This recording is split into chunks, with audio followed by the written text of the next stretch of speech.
robots need time to calibrate their sensors to adjust for light levels and various other things, and they have various checks. But other teams have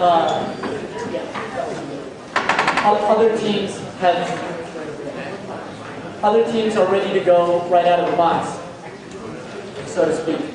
And this team, interestingly enough, for those of you who were present at the 6370 competition last night, they mentioned that some students improved their code in much the same way Team 12 here upgraded our code a little bit. And they looked and they said, oh, well, bot client is dropping packets in this way and that way. We can make it better. And so they did. So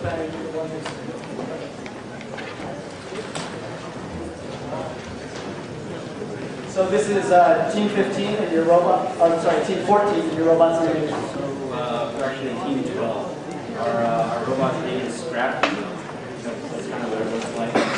It does run, so we're very proud of this factory. So I guess Sam has made a few changes to the bot client. We wanted to fix it to persist longer. So we sort of put outputs from all of our sensors. We have 4 IRs in the front, certain features that we extract from the camera. And again, you can look over at the slides we have on the side and just see some of the diversity of designs that students have come up with. A lot of people use computer-aided design, other people use pencil and paper, and teams like Team 12 use something a little bit in between. So it seems like it's already managed to get one ball on the board. Are you guys using just a kind of standard IR sensor discovery? So we're using the IR sensors to avoid running into walls. I think the thing that's perhaps different in our approach from some other teams is that we're not trying to follow the wall, rather we're trying to drag certain objects, and then if a wall happens to appear in our path while we're on the way there, we'll try to go around it. Right, and so for doing that sort of thing, you're using your camera, right, to detect openings and occlusions. So we're using the camera to detect scoring objects, and we're intending to use it to detect occlusion, which is basically you can detect just looking by sort of a discontinuity at the edge of the wall, and you can say, oh, there's a corner, I could probably drive around. So it works sometimes. We also get a lot of false positives, which can send us into corners and things, which is kind of a problem. So the idea is to escape with timeouts and wall avoidance and that sort of thing. So you put a fair amount of time into dealing with those corner cases quite early. Yeah, I think not quite as much time as we would have liked. We ended up with a lot of hardware trouble right near the end. That basically killed our last 3 days of development. But we are happy with the team to be running.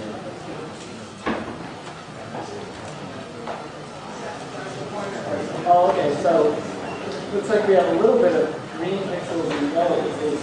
Do you know what that is? There we go, that looks almost like a map. Over at the right, the geometry not particularly good, but good enough to sort of draw where the robot's going. It's just gone off the screen again. Maybe we can drag the map. I think if you click on the map and drag, there you go. So you can see all the little colored dots are from the IR sensor, so it kind of gives you an idea of the walls that are around the robot.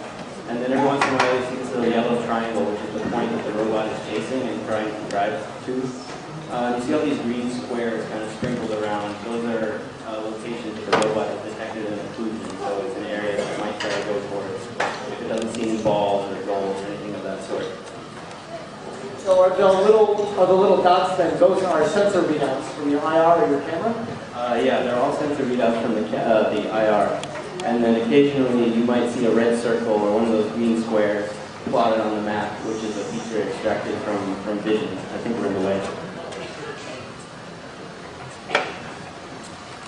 All right, so are you then using I love this acronym, SLAM, which stands for Simultaneous Localization and Map Analysis.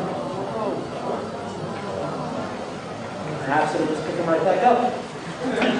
So this does seem to be the one saving grace of failed goal scoring and the drive back over the ball to the next. We're also using this fast scoring mechanism, so it's a roller or anything we drive over will get sucked up. We can get the rest of those. So maybe we'll see this goal. So are you in fact, just going back to the map temporarily, are you, because it seems, yeah.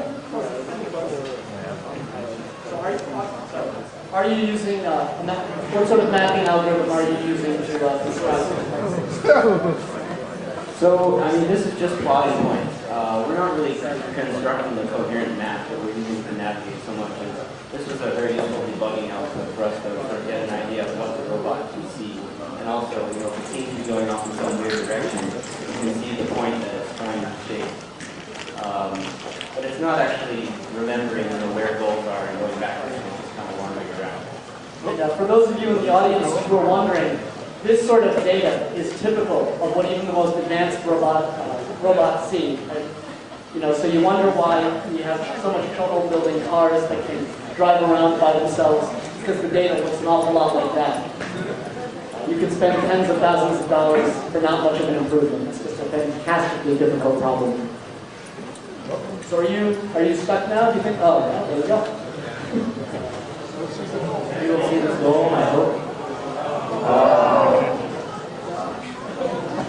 So we are able to pick the balls right off the wall. I think we're done now.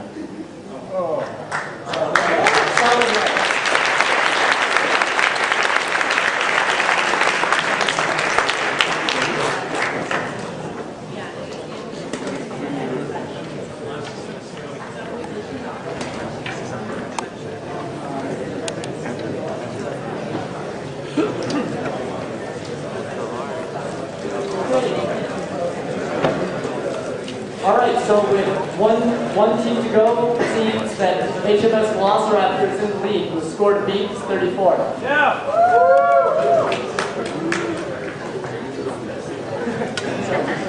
6 points for Team 12.